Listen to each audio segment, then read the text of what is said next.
Primera de Pedro 1, 10 al 11, estaré usando la Reina Valera contemporánea. Dice: los profetas que hablaron de la gracia destinada a ustedes estudiaron e investigaron con detalle todo acerca de esta salvación. Ellos querían determinar a quién y a qué momento se refería el Espíritu de Cristo que estaba en ellos, cuando anunciaba de antemano los sufrimientos de Cristo y las glorias que le seguirían. Amén.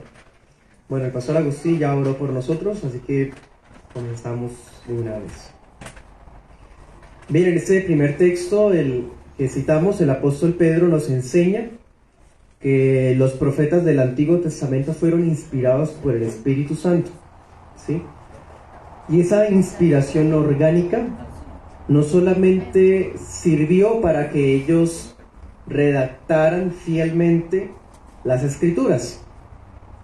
Aquí en este pasaje vemos que también les iluminó para que pudieran investigar y consultar a Dios sobre algunas preguntas importantes que ellos mismos tenían. ¿Cuáles eran las preguntas que los profetas se harían, hermanos? ¿Alguna vez se lo ha preguntado?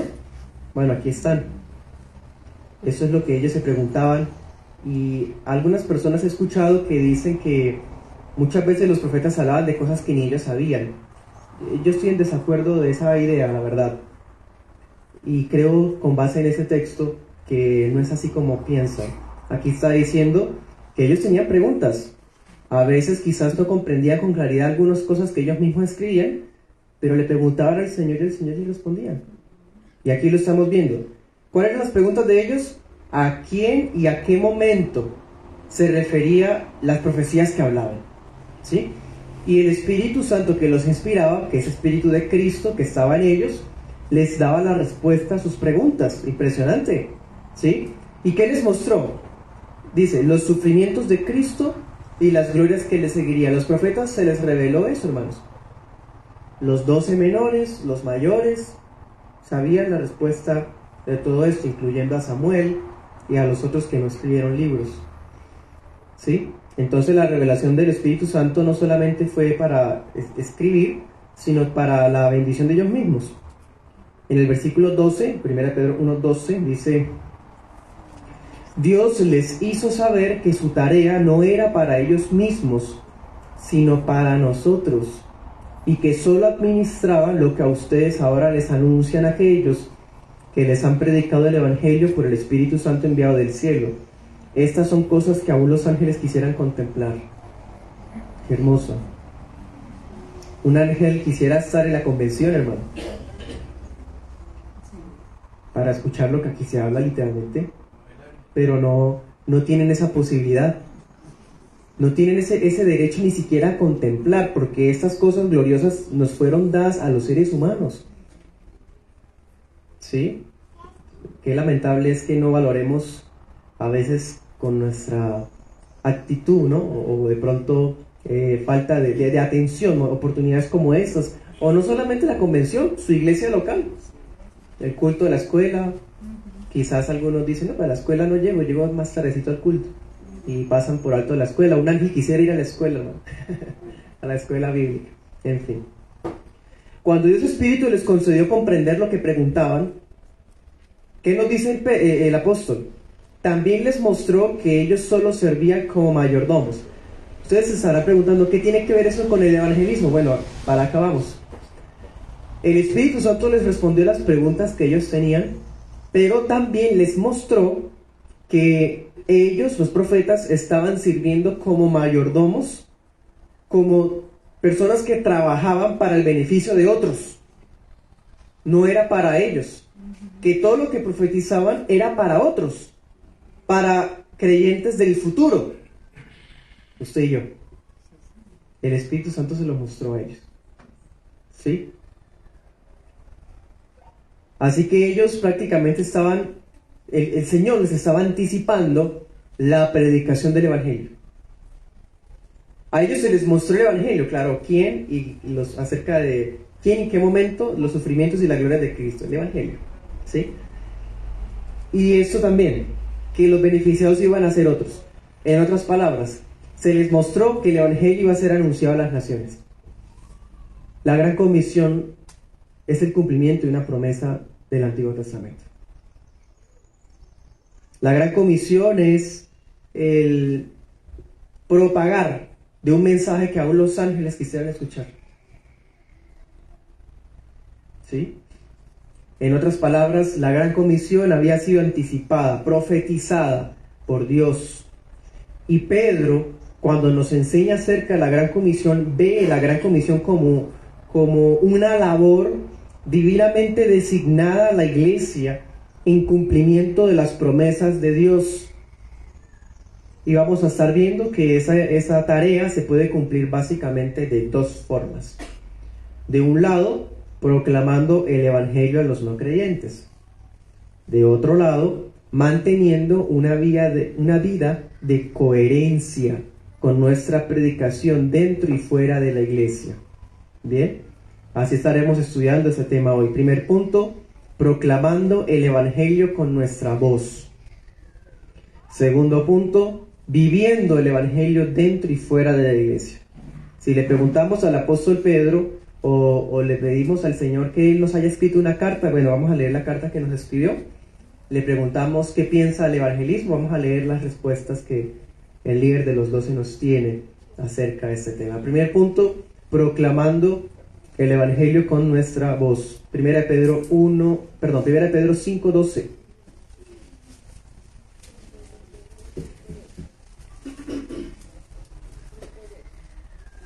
Dice: les he escrito brevemente por medio de Silvano, a quien considero un hermano fiel, para darles ánimo y asegurarles que ya están en la verdadera gracia de Dios, que es esta. Cuando el apóstol Pedro resume su objetivo al escribir la primera carta, él dice esto, que es una carta breve, pero ¿cuál fue su objetivo? Exhortar y testificar que lo que estaban ya viviendo ellos, esa era la verdadera gracia de Dios. Pues bien, usemos estas palabras como una definición petrina de evangelismo. Claro, ¿qué es predicar el evangelio sino testificar de la verdadera gracia de Dios? Hermano Pedro, ¿qué es evangelizar? ¿Qué es el evangelismo? Testificar la verdadera gracia de Dios. Wow, ¿y qué más nos podría decir? ¿Qué otra definición tendría Pedro de evangelismo? Primera Pedro 1:25.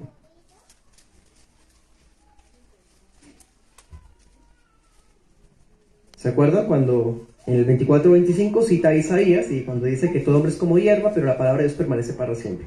En el 25 dice, y estas son las buenas noticias que se les ha anunciado. ¿Qué? La palabra de Dios que permanece para siempre. ¿Qué es predicar el evangelio entonces? Anunciar la palabra del Señor que permanece para siempre. Eso es lo que el apóstol Pedro define el evangelismo. ¿Conoce usted la palabra de Dios? ¿Está usted en la verdadera gracia de Dios? Usted ya puede predicar el evangelio. ¿Sí? Predicar el evangelio no requiere un púlpito, porque de hecho ustedes saben que, haya o no haya una estructura de púlpito, las iglesias locales tienen limitaciones y requisitos para que alguien pueda dirigir la predicación de la palabra, y eso está textualmente. Pero por fuera de la iglesia es donde más se debe predicar el evangelio. ¿Sí? Entonces vamos a predicar el evangelio todos, niños, mujeres y todos los que están impedidos bíblicamente, están inhabilitados y descalificados incluso moralmente para ser pastores o diáconos. Ellos siguen siendo hermanos en la fe, si tienen la verdadera fe, y están bajo la obligación de predicar afuera. Así que no hay que ser pastores o diáconos para predicar, hermanos. Bien, estamos llamados a anunciar y a testificar afuera del evangelio, todos sin excepción. Así que, tenemos estos elementos: gracia y palabra. Gracia y verdad bíblica son los dos elementos imprescindibles para todo mensaje ortodoxo, o sea, correcto. Sea dado desde el púlpito de la iglesia local o sea dado en la esquina de las calles. Ese debe ser el evangelio. Gritar a voz en cuello la gracia, gritar a voz en cuello las escrituras. Todo hombre es como hierba, pero la palabra del Señor permanece para siempre. Eso es predicar el evangelio. ¿Sí? Bajo esta comprensión, no está predicando el evangelio alguien que anda enseñando requisitos de obras por cumplir. Como el que se para en las esquinas, como hemos estado conversando en estas enseñanzas anteriores, el que se para en las esquinas a hablar a la gente lo que no debe y debe hacer. Y convierte el evangelio en un moralismo religioso, farisaico, judaizante y etcétera, el término que usted quiera decir. No predica el evangelio el que se para en la esquina o en el púlpito a compartir sus logros o experiencias personales. Yo una vez viajé a tal lugar y me pasó que tal cosa y Dios se glorificó. Yo una vez me enfermé y Dios me levantó. Eso no es el evangelio. El evangelio no es brindar consejos de buena moralidad. Hay que cuidar el medio ambiente. Y cuidado con por quién vota. Bueno, eso se puede hablar en otros contextos, pero predicar no. Eso no es el evangelio. No predica el evangelio el que habla pensamientos políticamente correctos, dirían por ahí. ¿Qué? No juzgues. No hable ese tema porque se puede ofender el hermano tal o la hermana tal. No, entonces hay que ser políticamente correctos para no ofender a nadie, para que no nos censuren, no nos persigan, no nos critican, no nos bloqueen. No nos importa, hay que predicar el evangelio. Segunda de Pedro 2:3.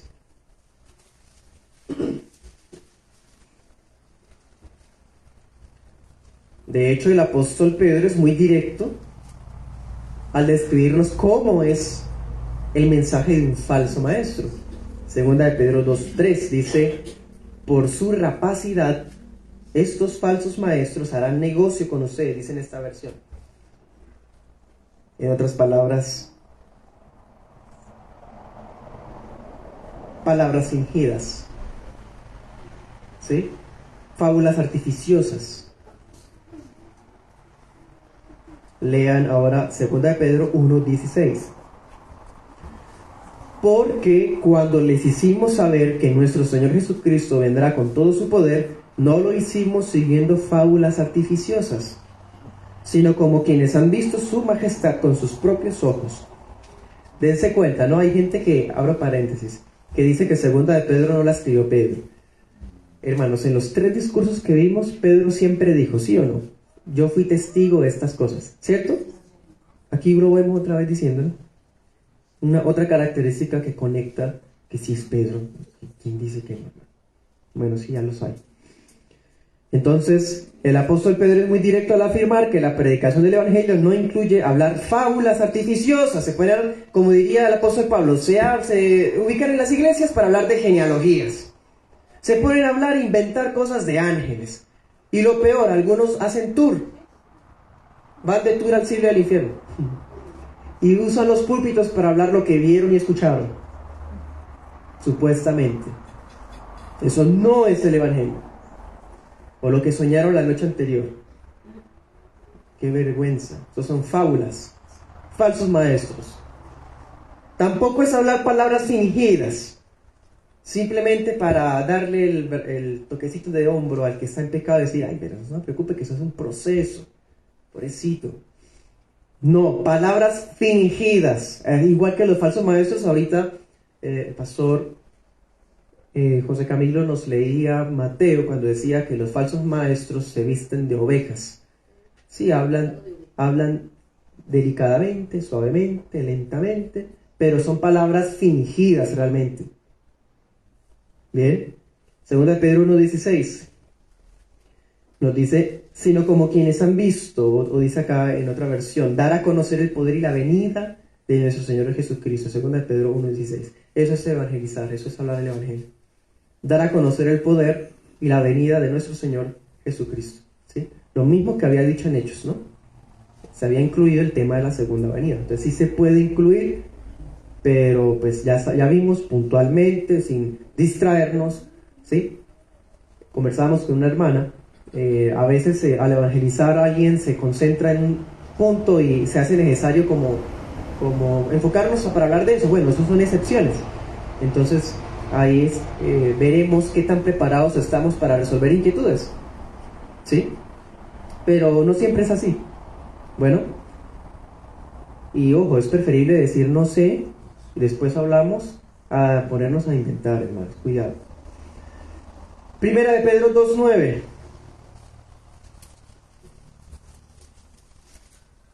¿Qué es predicar el evangelio? Dice: ustedes son linaje escogido, real sacerdocio, nación santa, pueblo adquirido por Dios. Palabras que antes eran solo para Israel, ahora son para la iglesia.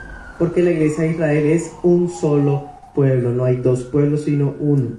¿Y qué dice? Para que anuncien los hechos maravillosos de aquel que los llamó de las tinieblas a su luz admirable. ¿Qué es predicar el evangelio? Anunciar las virtudes de aquel que nos llamó de las tinieblas a su luz admirable. Para eso fuimos escogidos y santificados.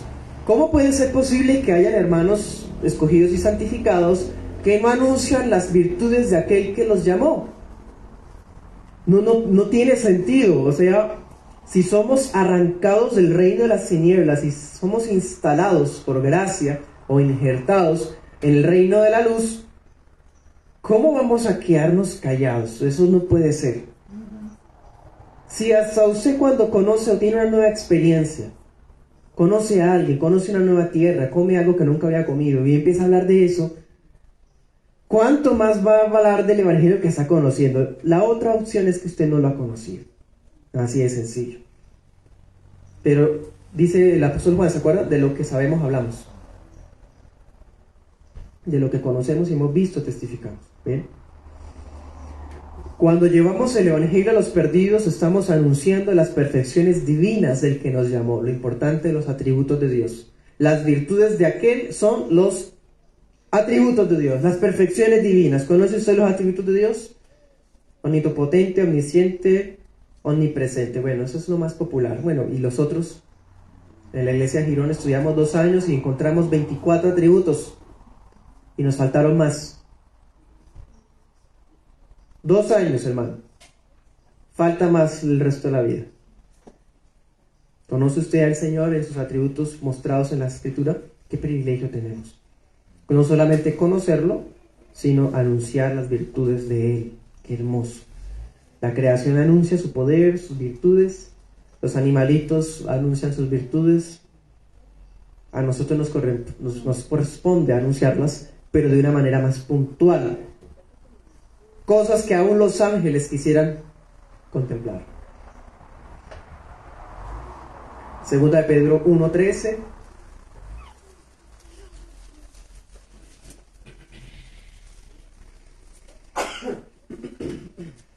Dice: mientras yo tenga vida, dice Pedro, es mi obligación animarlos y recordarles todo esto. Verso 15. También debo esforzarme para que después de mi partida ustedes puedan tener siempre presentes todas estas cosas. Hermanos pastores, nos vamos a morir. Tenemos entonces que levantar nuevos siervos, porque la iglesia no depende de nosotros nos vamos a morir. Entonces hay que levantar nuevas generaciones para que la palabra siga anunciando. Y dice Pedro: me voy a esforzar para que aunque esté muerto, ustedes sigan acordándose. Y escribió segunda de Pedro. Segunda de Pedro 3:1. Amados hermanos, esta es la segunda carta que les escribo, y en ambas los he animado a tener presentes con su mente pura las palabras que antes pronunciaron los santos profetas, así como el mandamiento que el Señor y Salvador nos ha dado por medio de los apóstoles. Recuérdenlo. ¿Sí? Dense cuenta, hermanos, todas estas cosas fueron las máximas que guiaron a Pedro durante su ministerio terrenal hasta el fin de sus días. ¿Sí? Por eso se propuso escribir una segunda carta, como un último intento por mantener despiertos a los peregrinos, despiertos a estas verdades. Somos peregrinos, pero hay tantas cosas que hacer en ese peregrinaje que nos podemos distraer de la razón de ser, de por qué estamos acá. Entonces, Pedro a través de sus cartas nos recuerda, ¿sí?, lo esencial de la fe, de la vida práctica. Entonces, dense cuenta, esto también es predicar el Evangelio, recordar lo que escrito está, anunciar lo que se ha dicho desde el tiempo de los apóstoles, en fin. Segunda de Pedro 1:18.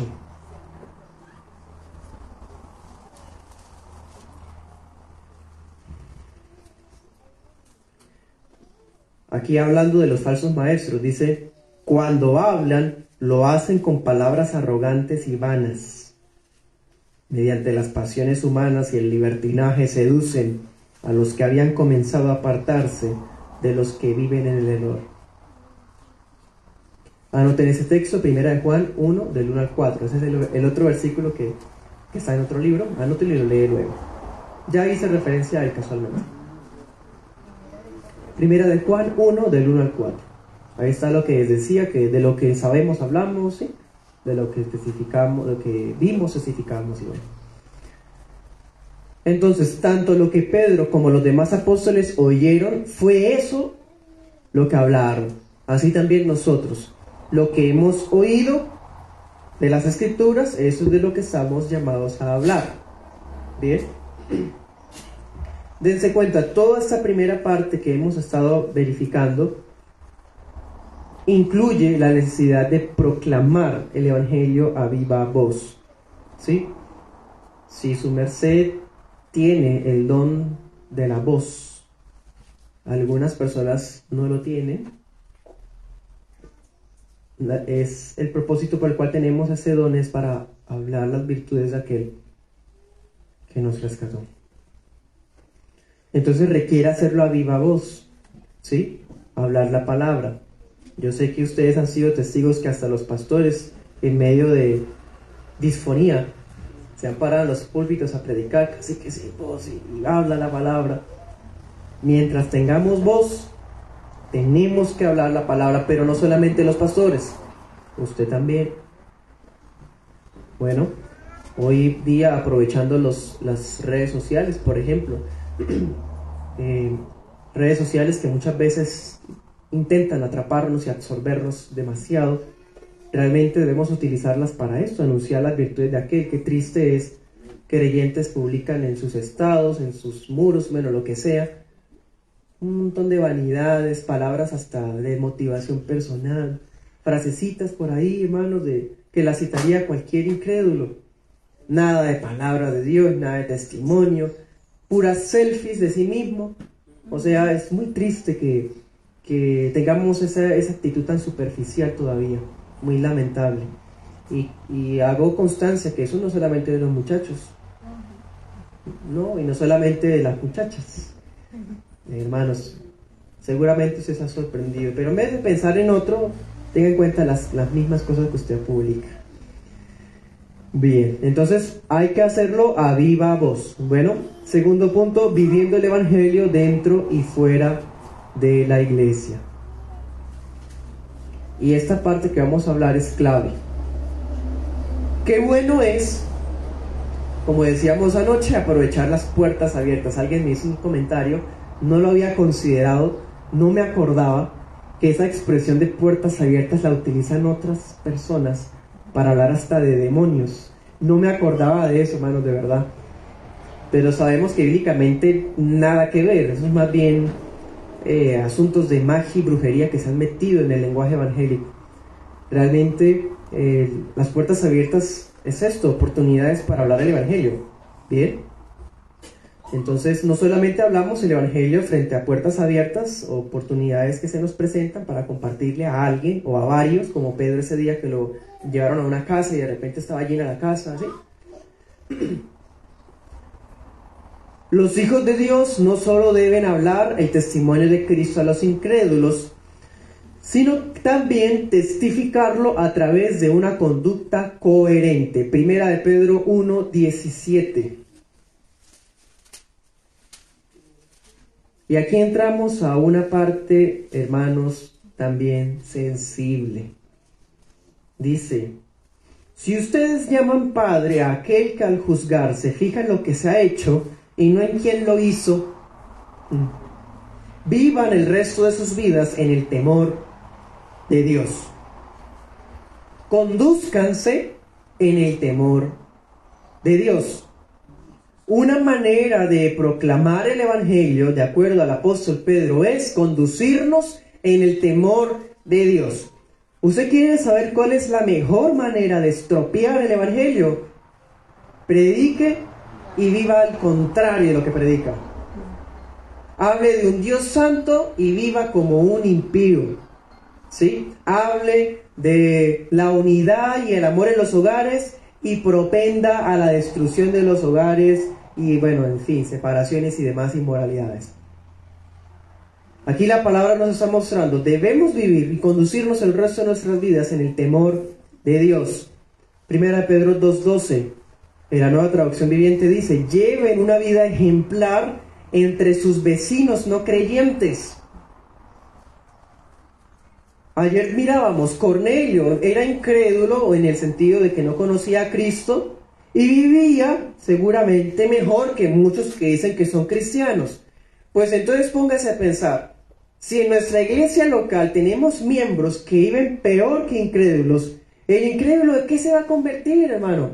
El incrédulo va a decir: ¿yo por qué voy a cambiar mi vida si yo conozco el hogar de tal que va a tal iglesia? ¿Yo de qué me voy a convertir? O sea, yo soy mejor, de hecho. Yo nunca he hecho lo que hizo el Señor, no soy como esa señora o mis hijos tal cosa. ¿Sí o no que así dice la gente? Hermano, no es un secreto. Y más el colombiano tiende a ser así, a justificar sus pecados con los errores de otro. Y la iglesia sirve muchas veces como pretexto para que los inconversos digan: no quiero el Evangelio. Pues que no sea usted, hermano, uno de esos, que por culpa suya es blasfemado el Evangelio. ¿Sí? Primera de Pedro 3:16. Luego Pedro dice: teniendo una buena conciencia. Los hijos de Dios sí tienen buena conciencia, ¿no? Y eso de buena conciencia nos referimos a que no hay algo de lo cual como que sintamos remordimiento de haber hecho. No, hermanos. Eso hace parte de evangelizar, de la gran comisión, viviendo el Evangelio dentro y fuera de la iglesia. ¿Sí? Primera de Pedro 2:12.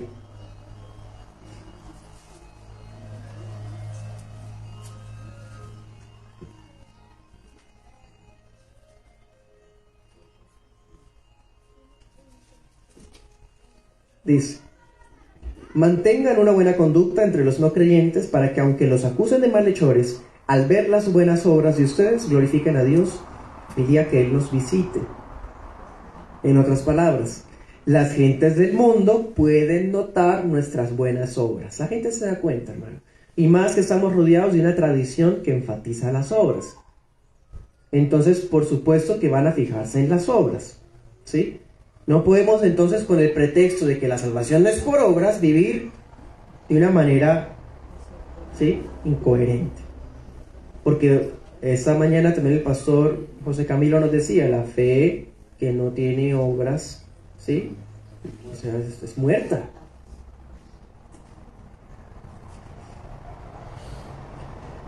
Y saben, en términos prácticos, el apóstol Pedro, cuando usted estudie la carta, o si ya la ha estudiado, sabe que Pedro es muy práctico, ¿no? Y él enfoca el tema del testimonio, de las buenas obras, en un contexto particular.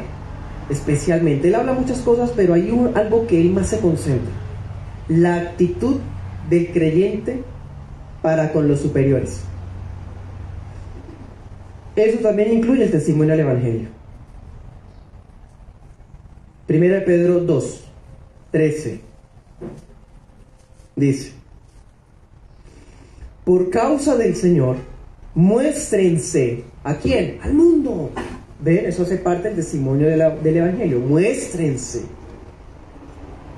Respetuosos de toda institución humana. Se trate del rey porque es el que gobierna, o de sus gobernadores porque el rey los ha enviado para castigar a los malhechores y para elogiar a los que hacen el bien. La voluntad de Dios es que ustedes practiquen el bien para que así hagan callar la ignorancia de la gente insensata.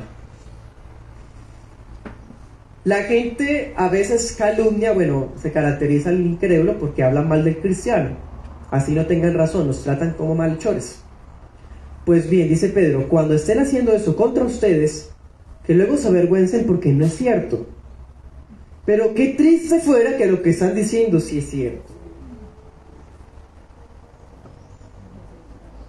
Nuestra actitud, ¿cómo es con los superiores? ¿Cómo es su comportamiento con su superior jerárquico en el trabajo? Con el patrón, el jefe, el supervisor de la oficina. ¿Sí? ¿Usted es de los que se une al chismerío? ¿De los que se une a las burlas? Ninguna diferencia. Eso es como diría el salmista, sillas de escarnecedores. ¿Sí? Somos de los que publicamos memes burlándonos del presidente, o de los que hablan y acusan de corrupción a los gobernadores, alcaldes y tal, y a veces hablamos por repetir porque ni siquiera somos testigos de nada. ¿Somos de esos, hermanos? Dice Pedro, respete a las autoridades establecidas. Eso es predicar el Evangelio también. Bien, entonces Pedro empieza a concentrarse en este sentido y empieza a insistir en la sujeción. La sujeción es parte clave de la vida de la iglesia local, de un hogar para que pueda subsistir y de una sociedad para que pueda funcionar.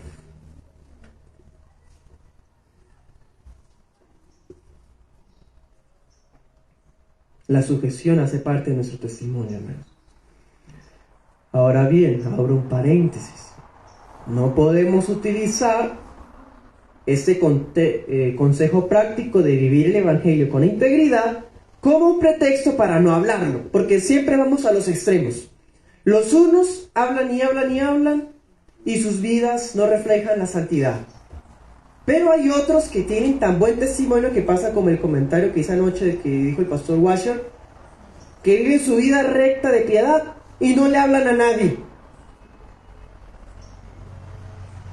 No, hermanos, vivamos el Evangelio con integridad, pero no le robemos a las almas. No seamos ladrones a las almas de la oportunidad de escuchar el mensaje que los puede salvar. Bien. Primera de Pedro 2:18.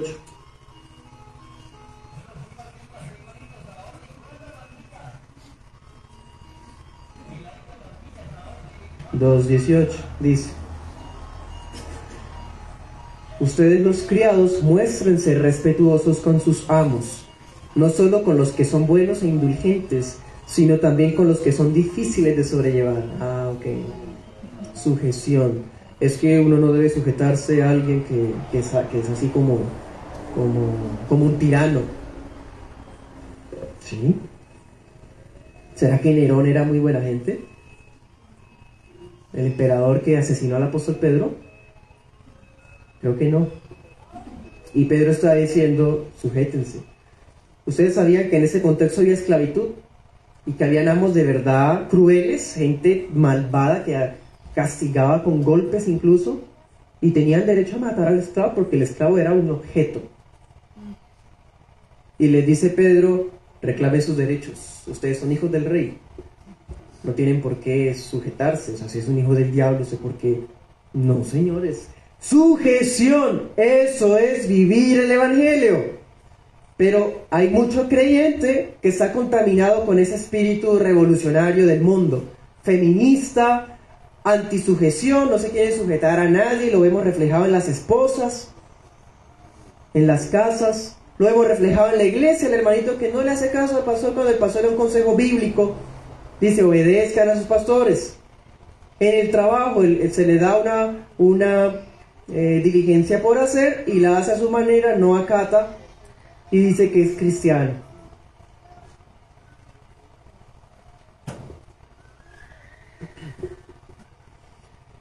Entonces, no utilicemos el hecho de vivir el Evangelio con integridad como un pretexto para no hablar el mensaje. Y no utilicemos como pretexto hablar el mensaje para no vivir con integridad. No puede ser. Tiene que ser ambas cosas. Proclamémoslo y vivámoslo. Eso es adornar el Evangelio, diría el Nuevo Testamento en otro pasaje. ¿Sí? Adornarlo, adornémoslo. ¿Tenemos muchísimas fallas todavía? Sí. ¿Fallamos como hogares? Sí. ¿Fallamos como iglesias? Sí. Pero con sinceridad nos compungimos cuando pecamos, decía el pastor José Camilo, nos duele cuando pecamos y corregimos lo que hay que por corregir. Pero si estamos en ese error, hermano, y cuando alguien nos amonesta, entonces salimos como que, ¿por qué nos juzga y eso, hermano? Tengan mucho cuidado de actuar de esa manera porque no se está comportando insujeto a una persona, sino a Dios. Bien, entonces, y ya para terminar, les voy a decir las excepciones, las únicas excepciones a la regla de hablar el Evangelio de manera audible. Según Pedro, solo hay 2 excepciones para hablar el Evangelio audiblemente. Primera excepción, el caminar sumiso de los criados para con sus amos abusivos. Aquí no dice que el criado le empiece a hablar la palabra al amo. Toma el espacio del trabajo para hablarle al Evangelio porque es un gran cristiano y predica a todo el mundo en horario laboral.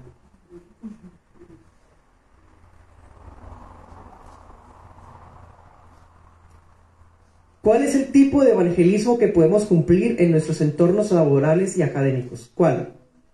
Mostrar la belleza del Evangelio a través de la excelencia de nuestro trabajo y el profundo respeto que mostramos para con nuestros superiores y semejantes.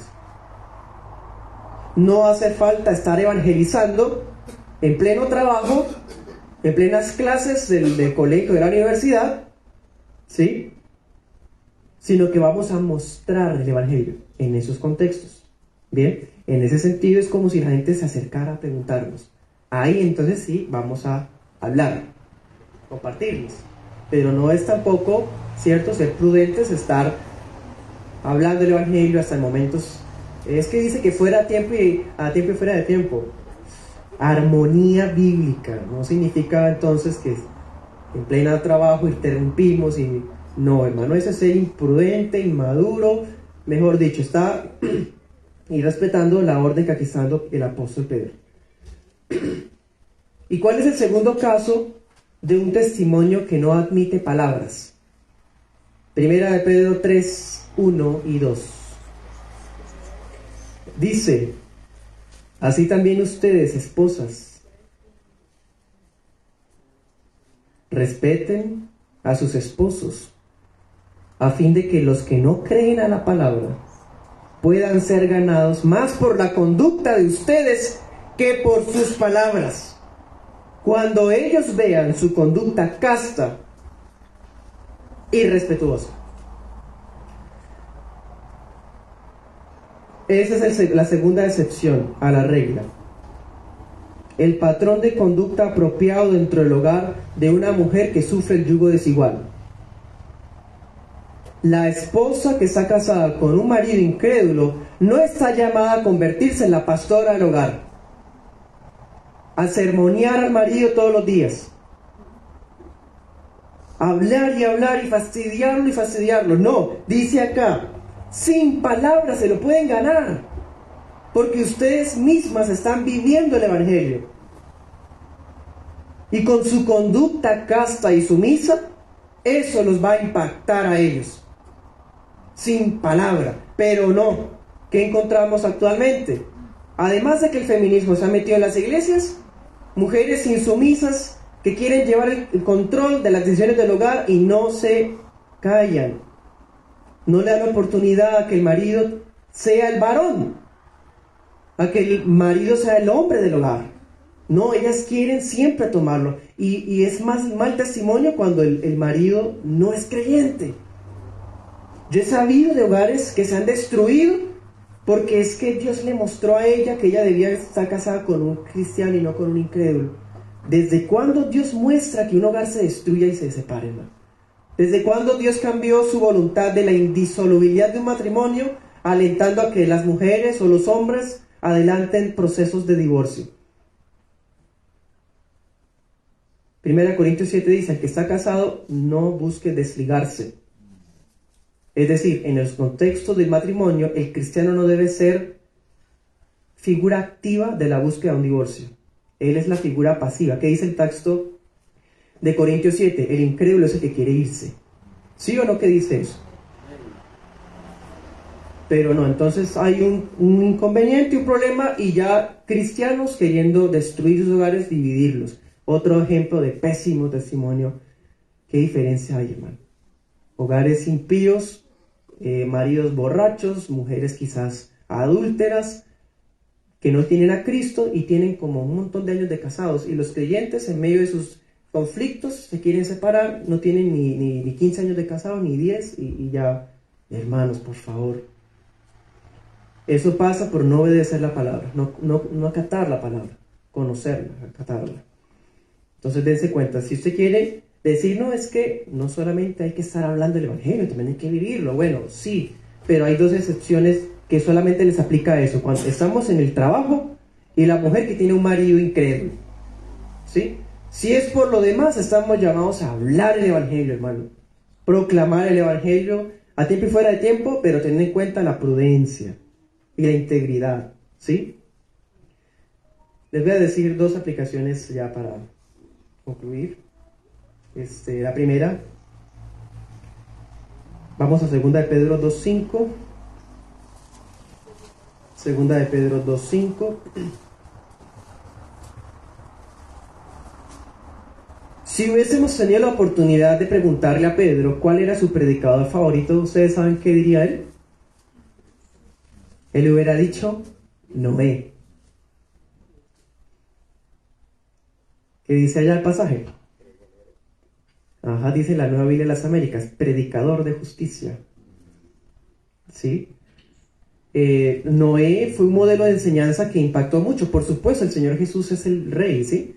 Sino que, pues, comparando con otros predicadores, Pedro cita a Noé, ¿sí? Y Pedro dice que él fue un predicador de justicia porque se volvió un ejemplo de perseverancia en la proclamación del evangelio a viva voz, ¿sí? Eso es un ejemplo. Nadie le creyó y siguió predicando. No hemos logrado que nadie de los que predicamos llegue a la iglesia. Seguimos predicando, ¿sí? No pasa nada. Acerca de Cristo, 1 Pedro 3.19. Sí, por supuesto, el Señor Jesús está también entre sus... Es que no me atrevo a decir predicador favorito, más bien su modelo inspirador. 1 Pedro 3.19 dice... Bueno, ahí puede usted leerlo. Para Pedro, el Señor Jesús no solamente es ejemplo de abnegación y sumisión, sino también de testimonio. De hecho, Pedro enseña que el Señor Jesús tomaba tan en serio su misión de proclamar la palabra de Dios que incluso vino a predicarla a los espíritus encarcelados. ¿Sí? Entonces, definitivamente, hermanos, no tenemos excusas para hablar el evangelio. Segunda aplicación. 1 Pedro 3.15, en la Nueva Biblia de las Américas. Hacemos bien en recordar que la predicación del evangelio implica, ¿y qué dice 1 Pedro 3.15? Estar preparados para presentar defensa ante todo el que les demande razón de la esperanza que hay en ustedes. ¿Conoce usted la doctrina que profesa de tal manera que si alguien le pregunta, ¿usted tiene la respuesta? Hay que estar preparados. O sea, no me malentiendan, les he estado diciendo constantemente que eso basta con conocer lo básico del evangelio para hablarlo, sí. Pero cuando, no siempre, pero cuando nos demanden alguna explicación sumaria, vamos a explicar, ¿sí? Vamos a estar preparados, ¿bien? Ya sea que alguien cuestione nuestras convicciones, o sea que seamos sometidos a un interrogatorio con fines de persecución, debemos tener el conocimiento necesario para saber por qué creemos lo que creemos. Y hablar, conste, ¿no? Razonablemente. Y dice el siguiente pasaje, ¿no? Con mansedumbre. No así de manera grosera, soberbia, no. Con inteligencia, con respeto a quien sea que nos consulte. Hay gente que va a hacer preguntas capciosas, hay gente que va a hacer preguntas solamente por pasar el tiempo porque no está escuchando, hay otra gente que pregunta de verdad con sincera curiosidad, hay otra gente que pregunta pero solamente como para hacer sentir bien al otro, no es una pregunta genuina. Como sea, hermanos, vamos a estar preparados para dar razón, ¿sí? ¿Cómo debe ser entonces la predicación del Evangelio dentro de la iglesia? 1 Pedro 4:11. En este pasaje dice que si alguien habla, hable conforme a las palabras de Dios. Si la predicación del Evangelio tiene que ser con gracia y con verdad afuera, ¿cuánto más adentro, hermanos? O sea, debemos estar aún más afianzados en la palabra. Nuestras predicaciones tienen que ser bibliocéntricas. Bibliocéntricas, ¿sí? ¿Y qué decía Pedro? 2 de Pedro 1:12. Por esta razón siempre habré de recordarles estas cosas, aun cuando ya las sepan y estén firmemente afianzados en la verdad que han recibido. ¿Hay algo que nosotros hayamos dicho en estos días que ustedes no supieran? No, seguramente no. Pero hacemos bien en recordarles, hermanos. Y nosotros también, ¿sí? Por más de que la mayoría de los creyentes estén familiarizados con el Evangelio y las doctrinas bíblicas, siempre será necesario recordar y que nos recuerden estas cosas con tal de que seamos confirmados en la verdad, ¿sí? Eso es predicar el Evangelio. Amén. Oremos.